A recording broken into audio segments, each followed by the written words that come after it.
قرآن نے بتایا کہ بت پرست ولی نہیں ہو سکتا بلکہ بت شکن ولی، بتوں کو پوجنے والا ولی نہیں ہو سکتا بلکہ بتوں کو توڑنے والا ولی ہے۔ اور ہمارے مذہب کی بنیاد عدل پر ہے، جسٹس پر ہے۔ مذہب شیعہ کو اللہ نے یہ عزت اور وقار دی ہے کہ عالم اسلام میں فقط ہمارے مذہب شیعہ کے اصول دین میں عدل ہے، اوروں کے ہاں عدل غائب ہے۔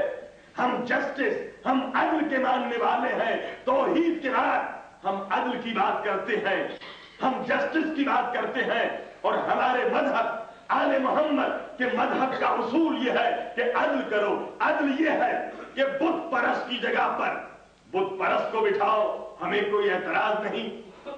توجہ ہے نا آپ کی؟ بت پرست کی جگہ پر کسی بت پرست کو بٹھاؤ، ہمیں کوئی اعتراض نہیں، مگر بت شکن کی، بتوں کو توڑنے والے کی جگہ پر کسی بتوں کے توڑنے والے کو بٹھاؤ، معصوم کی جگہ پر کسی معصوم کو بٹھاؤ۔ اگر غیر معصوم کو بٹھاؤ گے انجسٹ ہوگا، عدل کے خلاف ہوگا۔ معصوم کی جگہ پر معصوم کو بٹھاؤ، طیب کی جگہ پر طیب کو بٹھاؤ، خبیث کی جگہ پر خبیث کو بٹھاؤ۔ مگر طیب کی جگہ پر کسی خبیث کو بٹھاؤ گے تو عدل کے خلاف ہوگا۔ ہم یہ کہتے ہیں عالم کی جگہ پر عالم کو بٹھاؤ، کسی جاہل کو بٹھاؤ گے عدل کے خلاف ہوگا۔ تو عزیزو، ہمارے دین کا، ہمارے مذہب کا اصول عدل ہے۔ ہم یہ کہتے ہیں اگر نبی کو معصوم سمجھتے ہو تو پھر نبی کے بعد کسی معصوم کو بٹھاؤ، اگر نبی کو نور سمجھتے ہو تو پھر نبی کی جگہ پر کسی نور کو بٹھاؤ۔ بشر کو کیوں بٹھاتے ہو؟ اگر بٹھایا عدل کے خلاف، جسٹس کے خلاف ہے۔ اور ہم خاندان پرست نہیں ہیں، ہم تو کردار دیکھتے ہیں، ہم تو کریکٹر دیکھتے ہیں، ہم پرسنالٹی نہیں دیکھتے، ہم کریکٹر دیکھتے ہیں، ہم کردار کو دیکھتے ہیں۔ چاہے دشمن آل محمد میں کوئی ایسا فرد نظر آئے جس نے دشمنی کو چھوڑا، ماں باپ کو چھوڑا اور در مرتضیٰ پہ جھکا، ہماری لاکھ جانیں قربان اس پر۔ یہ نہیں کہ فلاں کا بیٹا ہے لہذا نہیں مانیں گے، ہمارے ہاں عدل ہے۔ یاد رکھیے، سلام ہو میرا اس پر جو ابو سفیان کی بیٹی تھی اور نبی کی وائف تھی۔ ابو سفیان کون؟ دشمن اہل بیت، اس کی بیٹی نبی کے گھر میں مگر صاحب ایمان تھی، مومنہ تھی۔ ایک مرتبہ اس کا باپ ابو سفیان اس کے گھر میں داخل ہوا اور نبی کے بچھے ہوئے بستر پہ بیٹھنے کی کوشش کی، یا بیٹی آگے بڑھی اور بستر اٹھایا۔ باپ نے غضبناک نظروں سے بیٹی کو دیکھا، کیا میں نے تجھے اس لیے پالا تھا کہ جب تیرے گھر میں آؤں تو میری تعظیم کے بجائے توہین کرے؟ بیٹی نے کہا بابا آپ کے لیے بحیثیت والد تعظیم ضرور ہے مگر کیا کروں، مجبور ہوں۔ پوچھا مجبوری کیا ہے؟ بیٹی نے کہا بابا یہ معصوم کا بستر ہے اور تم غیر معصوم۔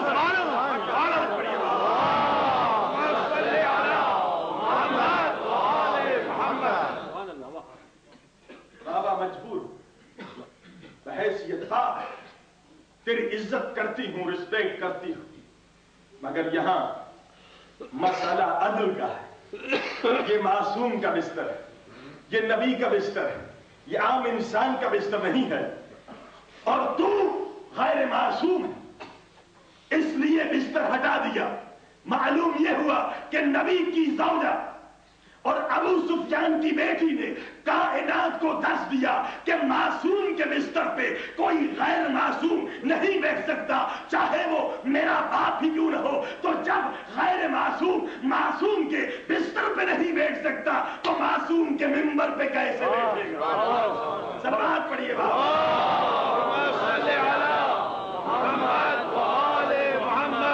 اگر بیٹھا تو عدل کے خلاف، اور ہمارے دین میں اصول عدل ہے۔ ہم یہی کہتے ہیں